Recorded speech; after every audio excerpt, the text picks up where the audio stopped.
रात का समय था। गंगा के ठंडे पानी की लहरें घाट की सीढ़ियों से टकरा रही थीं। दूर कहीं जलती हुई चिताओं की लपटें अंधेरे को और भी गहरा बना रही थीं। वातावरण में गूंजती मंत्रों की आवाज और चिता की राख से पूरा घाट रहस्यमयी लग रहा था। अजय घाट की एक सीढ़ी पर बैठा गंगा की लहरों में खोया हुआ था। उसकी आंखों में निराशा और चेहरे पर चिंता की लकीरें थीं। उसकी नौकरी छूट चुकी थी, घर का खर्च चलाना मुश्किल हो गया था और हर तरफ से उसे नाकामी ही मिल रही थी। तभी उसके पास एक अघोरी बाबा आकर बैठ गया। उसका शरीर भस्म से सना था, गले में खोपड़ियों की माला थी और आंखों में एक अजीब चमक थी। क्या चिंता है बेटा? लगता है संसार ने तुझे ठुकरा दिया है। अजय चौंक गया, लेकिन फिर धीरे धीरे वह अपनी परेशानियां बताने लगा। बाबा, मेहनत कर करके थक गया हूं, लेकिन कुछ भी सही नहीं हो रहा। पैसे की तंगी, नौकरी का संकट, बस अब हिम्मत हार चुका हूं। अघोरी बाबा मुस्कुराया। समस्या मेहनत में नहीं, तेरे भाग्य में है। पर चिंता मत कर, तेरा भाग्य बदल सकता है। अजय ने उत्सुकता से पूछा, कैसे बाबा? एक साधना है जो अगर सही तरह से की जाए तो तू रातों रात अमीर बन सकता है। लेकिन क्या बाबा? इसके लिए तुझे एक अनुष्ठान करना होगा। अमावस्या की रात, आधी रात के समय, गंगा के उस पार जहां कोई नहीं जाता, तुझे वहां चलना पड़ेगा। लालच से भरा अजय तुरंत तैयार हो गया। बाबा, मुझे यह अनुष्ठान करना है, मुझे पैसा चाहिए। तो तैयार हो जा, अमावस्या की रात तेरा भाग्य बदलने वाली है।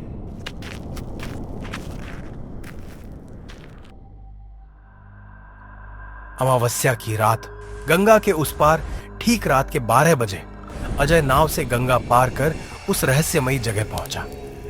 चारों ओर घना अंधेरा था। ठंडी हवा के झोंके उसकी हड्डियों में कपकपी पैदा कर रहे थे। सामने कुछ अघोरी बाबा हवन कर रहे थे।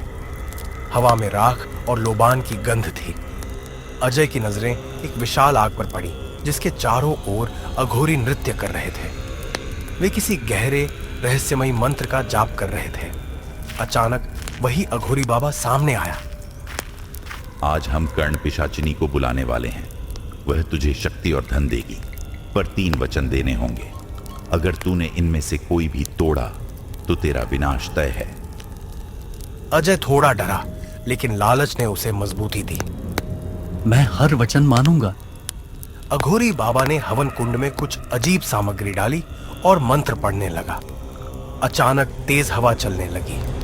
आग की लपटें विकराल हो उठी।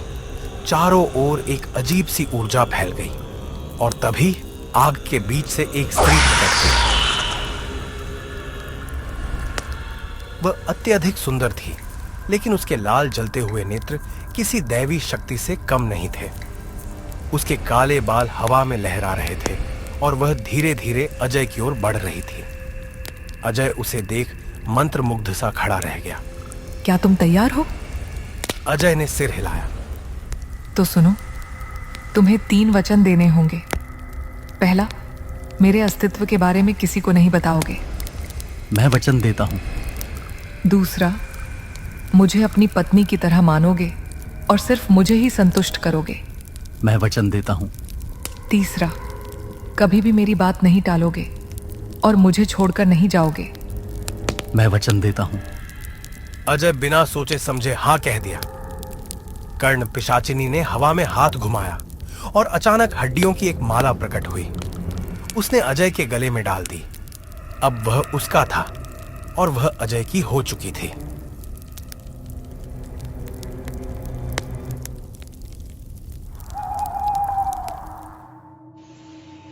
अगले दिन अजय जब गंगा किनारे बैठा था तो एक बड़ा व्यापारी वहां आया। तभी अजय के कानों में कर्ण पिशाचिनी की आवाज गूंजी। उसे बता दो कि उसका व्यापार 3 महीनों में 7 गुना बढ़ने वाला है। अजय उस व्यापारी से वही कहा, लेकिन व्यापारी अजय का मजाक उड़ाते हुए वहां से चला गया।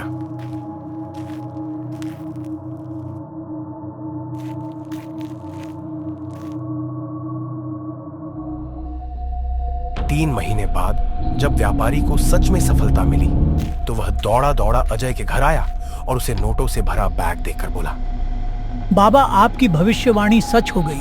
अब से जो आप कहोगे मैं वही करूंगा। धीरे धीरे अजय की प्रसिद्धि बढ़ने लगी। बड़े बड़े नेता, व्यापारी और मंत्री उससे मिलने आने लगे। कर्ण पिशाचिनी हर गुप्त बात उसे पहले से बता देती और अजय लोगों को पता बताकर अमीर बनता गया।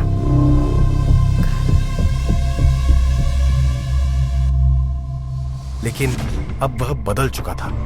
शराब, मांस और विलासिता में डूब गया था। उसकी पत्नी सीमा ने महसूस किया कि कुछ गलत हो रहा है। अजय, यह सब अचानक कैसे हो रहा है? तुम कौन सी शक्तियों का इस्तेमाल कर रहे हो? अजय कोई जवाब नहीं दिया और वहां से चला गया। एक रात सीमा ने अजय को अघोरी बाबा से बात करते देख लिया। वह छुपकर सब कुछ सुनने लगी। बाबा, अब यह शक्ति भारी लग रही है। मैं इसे छोड़ना चाहता हूँ। अघोरी हंस पड़ा। कोई भी कर्ण पिशाचिनी से मुक्त नहीं हो सकता। तेरा अंत अब तय है।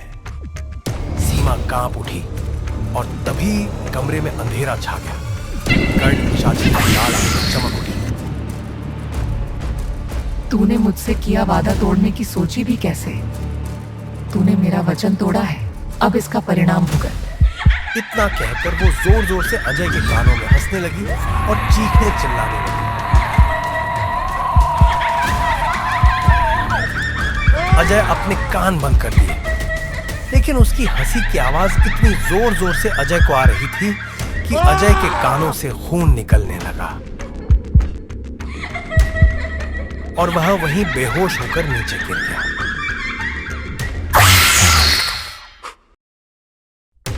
इधर सीमा रो रो के बेहोश हो गई और अघोरी भी वहां से गायब हो चुका था। लेकिन क्या अजय सच में मर चुका था या फिर कर्ण पिशाचिनी उसे अपने साथ किसी और लोक में ले गई?